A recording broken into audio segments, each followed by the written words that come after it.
தமிழ் கடவுளான முருகப்பெருமானுடைய அருளை பெறுவதற்குரிய மிக முக்கியமான விரத நாட்களில் ஒன்றாக சொல்லக்கூடியது தைப்பூசமாகுங்க. தை மாதத்தில் வரக்கூடிய இந்த நாளில் விரதம் இருந்து நம்ம வழிபட்டோம்னா முருகப்பெருமானுடைய அருளானது நமக்கு பரிபூர்ணமாக கிடைக்குங்க. அதுலேயும் குறிப்பாக பார்த்திங்கன்னா இந்த நாளில் வேல் வழிபாடு செய்வது ரொம்பவே விசேஷமானதாக சொல்லப்பட்டிருக்குது.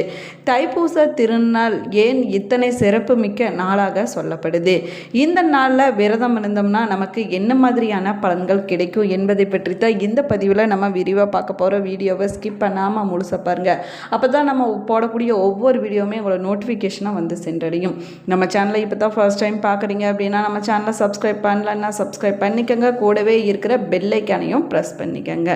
உங்களுக்கு ஜோதிட ரீதியாக சந்தேகம் இருந்தாலும் சரிங்க, தனிப்படையாக ஜோதிடம் பார்க்க விரும்பினாலும் சரி, இந்த வீடியோவுக்கு கீழே டிஸ்கிரிப்ஷனில் வராகி அம்மன் ஜோதிட நிலையத்தோட தொலைபேசி எண் கொடுத்துருக்குறேன். இந்த எண்ணுக்கு தொடர்பு கொண்டு பேசி பாருங்க, உங்கள் பிரச்சனைகளுக்கு சரியான தீர்வு கிடைக்குங்க.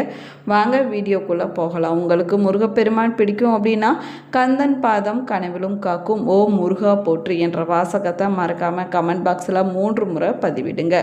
முருகப்பெருமானுக்குரிய மிக முக்கியமான வழிபாட்டு நாட்களில் ஒன்றாக சொல்லக்கூடியது தைப்பூசமாகுங்க. தை மாதத்தில் வரக்கூடிய பூச நட்சத்திரமும் பௌர்ணமியும் சேர்ந்து வரக்கூடிய நாளை தான் தைப்பூச திருநாளாக நம்ம கொண்டாடிட்டு வரோம். இந்த நாள் பார்த்தீங்கன்னா தீமையை நன்மை வெற்றி கொண்ட நாளாக சொல்லப்படுதுங்க.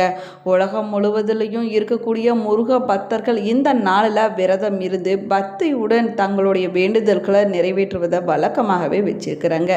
இந்தியா மட்டும் இல்லைங்க, மலேசியா, சிங்கப்பூர், இலங்கை, அமெரிக்கா, கனடா போன்ற பல நாடுகளில் இருக்கக்கூடிய முருக பக்தர்கள் இந்த தைப்பூச திருநாளில் விழா எடுத்து கொண்டாடுவதை வழக்கமாகவே வச்சிருக்கிறாங்க. புராண கதைகளின்படி முருகப்பெருமான் தேவர்களுடைய சேனாதிபதியாக சொல்லப்படுறாருங்க. சூரபத்மனை வதம் செய்வதற்காக அன்னை பராசக்தியிடமிருந்து முருகப்பெருமான் வேல் வாங்கிய நாளே தைப்பூச திருநாளாக கொண்டாடப்பட்டு வருது. முருகப்பெருமானுடைய திரு கைகளில் இருக்கக்கூடிய வேல் நாணத்தின் வடிவமாகவும் சொல்லப்படுதுங்க. இது பிரம்ம நாணத்தின் அடையாளமாகவும் சொல்லப்பட்டிருக்குது. உலகத்தை தீய சக்திகளிடமிருந்து காத்து அனைவருக்கும் நன்மைகளை வழங்குவதற்காக பார்வதி தேவி வேல் என்னும் ஆயுதத்தை முருகப்பெருமானுக்கு அளித்த நாளாக சொல்லப்படுதுங்க. மேலுமே பார்த்தீங்கன்னா இதனால தான் தைப்பூச திருநாள் அன்று விரதம் இருந்து முருகப்பெருமான பக்தியுடன் நம்ம வழிபட்டோம்னா கெட்ட கர்மாக்கள் அனைத்துமே அழிந்துவிடும், நம்முடைய வாழ்க்கையில் நல்ல மாற்றம் வரும் அப்படின்னும் சொல்லப்படுது. அது மட்டும் இல்லாமல் நம்முடைய வாழ்க்கையில் இது வரைக்கும் இல்லாத நன்மைகளானது அதிகரிக்கும் அப்படின்னும் சொல்லப்படுதுங்க. தைப்பூசத்தில் முருகனுடைய அருளை பெற வேணும் என்பதற்காக சில பேர் பார்த்தீங்கன்னா 48 நாட்கள் விரதம் இருப்பாங்க. இன்னும் சில பேர் பார்த்தீங்கன்னா 1 மாத விரதத்தையும் கடைபிடிப்பாங்க. அப்படி முடியாதவங்க தைப்பூச ஒரு நாளில் மட்டும் முருகப்பெருமானை நினைத்து வழிபட்டு விரதத்தை கடைபிடிப்பாங்க. அதற்கு பிறகு முருக பக்தர்கள் காவடி எடுப்பதும் பால் குடம் சுமப்பதும் அழகு குத்துவது போன்றவைகள் செய்வாங்க. அதே போல பாத யாத்திரையாக சென்று பக்தர்கள் தங்களுடைய வேண்டுதல்களை நிறைவேற்றுவதை வழக்கமாகவே வச்சிருக்கிறாங்க. ஏதாவது வேண்டுதல் வைத்து தைப்பூச நாளில் முருகப்பெருமானுக்கு விரதம் இருந்தோம்னா அது நிச்சயமாக நிறைவேறும் அப்படின்னு நம்பிக்கையாக சொல்லப்படுதுங்க. அப்படி வேண்டுதல்கள் நிறைவேறியவங்க முருகப்பெருமானுக்கு பால் குடம் ஏந்தி சென்று அந்த பாலால் அபிஷேகம் செய்து வழிபடுவாங்க. மேலுமே தைப்பூச நாளில் காலை முதல் உபவாசமாக இருந்து விரதத்தை கடைபிடிக்க வேணும். முடியாதவங்க பால் பழம் மட்டும் சாப்பிட்டு விரதத்தை கடைபிடிக்கலாங்க. முருகனுடைய பாடல்களை அன்றைய நாளில் பாடியும் முருகப்பெருமானுடைய மந்திரங்களை மனதார சொல்லியும் நம்ம வழிபட வேணும். அதே போல் அன்றைய நாளில் பக்கத்தில் இருக்கக்கூடிய முருகன் கோவிலுக்கு சென்று முருகப்பெருமான மனதார நம்ம தரிசித்து வழிபட வேணுங்க. கோவிலுக்கு செல்ல முடியாதவங்க வீட்டிலேயே முருகனுடைய படத்திற்கு முன்னாடி விளக்கேற்றி முருகி முருகப்பெருமான வழிபடுவது ரொம்பவே சிறப்பு வாய்ந்ததாகுங்க. இந்த வருஷம் தைப்பூச திருநாள் பிப்ரவரி 1ஆம் தேதி ஞாயிற்றுக்கிழமை அன்னைக்கு வர இருக்குதுங்க. அன்றைய நாள் காலை 4:41 மணிக்கு தொடங்கி பிப்ரவரி 2ஆம் தேதி காலை 4:43 வரைக்கும் பௌர்ணமி திதியானது இருக்குது. அதே போல் பிப்ரவரி 1ஆம் தேதி அன்னைக்கு அதிகாலை 1:54 மணிக்கு தொடங்கி பிப்ரவரி 2ஆம் தேதி அதிகாலை 1:01 மணி வரைக்கும் பூச நட்சத்திரமானது இருக்குதுங்க. இதனால் பிப்ரவரி 1 1ஆம் தேதி அதிகாலையிலேயே எழுந்து குளித்துவிட்டு பக்தர்கள் விரதத்தை தொடங்கிவிட வேணுங்க. தைப்பூச நாளில் விரதம் இருந்து வழிபட்டோம்னா தீராத பகை துன்பங்கள் அனைத்துமே விலகிவிடும் அப்படின்னும் நம்பிக்கையாக சொல்லப்படுதுங்க. அது மட்டும் இல்லாமல் குடும்ப உறவுகளுக்குள்ளே இருக்கக்கூடிய பகைகள் அனைத்துமே மாறி குடும்ப உறவுக்குள்ளே ஒற்றுமையானது ஏற்படுங்க. தீமைகள் இருந்து நம்மளால் விடுபட முடியும் அப்படின்னும் சொல்லப்படுது. முருகப்பெருமானுடைய அருளும் பாதுகாப்பும் எப்பொழுதும் நமக்கு பரிபூர்ணமாக நிறைந்திருக்குங்க.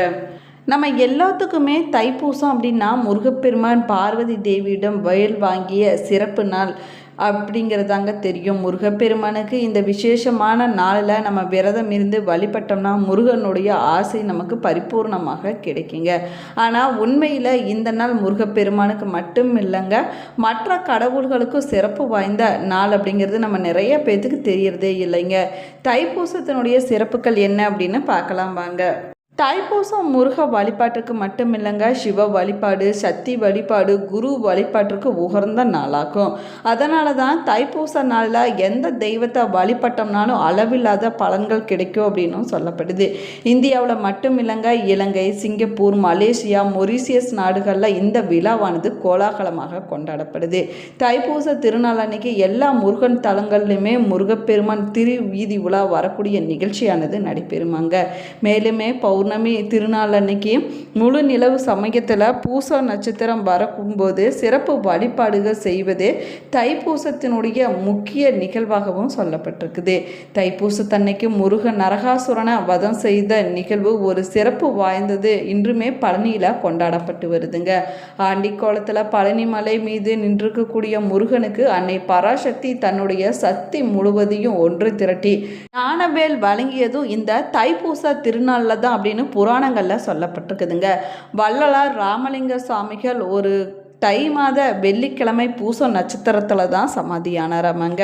இதை குறிக்கக்கூடிய விதமாக அவருடைய சமாதியான வடலூரில் தைப்பூச நாளில் லட்சக்கணக்கானோர் கூடி வள்ளலார் விழாவை கொண்டாடிட்டு வராங்க.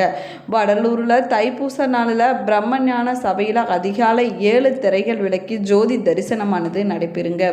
தைப்பூச திருநாளில் தான் உலகத்தின் முதலாக நீரிலிருந்து மற்ற உயிரினங்களும் தோன்றியதாக புராணங்களில் சொல்லப்பட்டிருக்குது.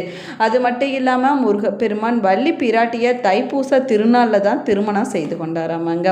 அதே போல் திருச்சி ஸ்ரீரங்கத்தில் வீட்டிருக்கக்கூடிய அரங்கநாதர் காவிரி கரையோரம் குடிகொண்டிருக்கக்கூடிய தன்னுடைய தங்கையான சமயபுரம் மாரியம்மனுக்கு சீர் கொடுத்த நாளும் இந்த தைப்பூச திருநாள் தான் அப்படின்னு சொல்லப்பட்டிருக்குது.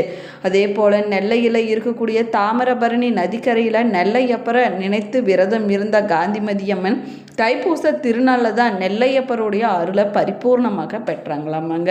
காவிரி தாய் ஸ்ரீரங்கம் ரங்கநாதரை நினைத்து தீவிர தவத்தில் இருந்ததுனால நாராயண பெருமாள் காவிரி தாயோட தவத்தை மெச்சி தரிசனம் வழங்கியதும் இந்த அற்புதமான தைப்பூச திருநாளில் தான் அப்படின்னு சொல்லப்பட்டிருக்குது.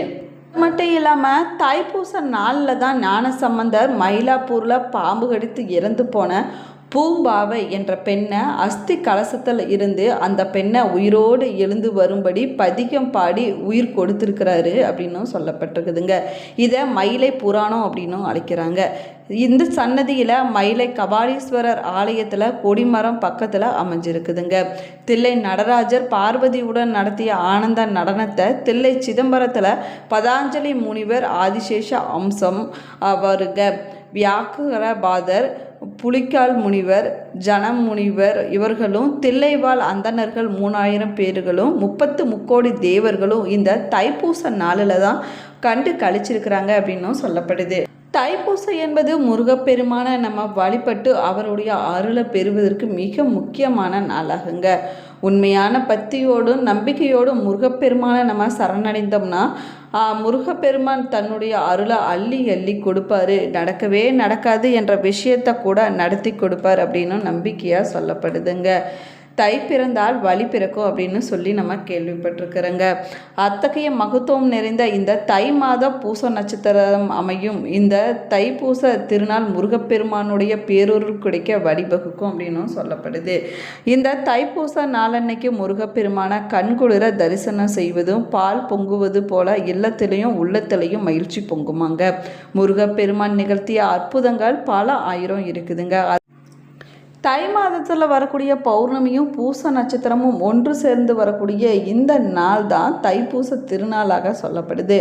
தைப்பூசம் என்பது முருகப்பெருமான் வழிபாட்டுக்குரிய நாள் மட்டும் இல்லைங்க, அனைத்து தெய்வங்களையும் வழிபடுவதற்குரிய நாளாகும். அனைத்து தெய்வங்களுக்கும் உரியதாக சொல்லக்கூடிய அளவிற்கு இந்த தைப்பூசம் ரொம்பவே சிறப்பு வாய்ந்ததாகுங்க. இந்த பதிவு உங்களுக்கு பயனுள்ள தகவல்களை கொடுத்துருக்குன்னு நினைக்கிறேன். இந்த பதிவு உங்களுக்கு பிடிச்சிருந்தால் லைக் பண்ணுங்கள், ஷேர் பண்ணுங்கள், கமெண்ட் பண்ணுங்கள். இன்னும் நம்ம சேனலை சப்ஸ்கிரைப் பண்ணலன்னா சப்ஸ்கிரைப் பண்ணிக்கோங்க. Thank you friends.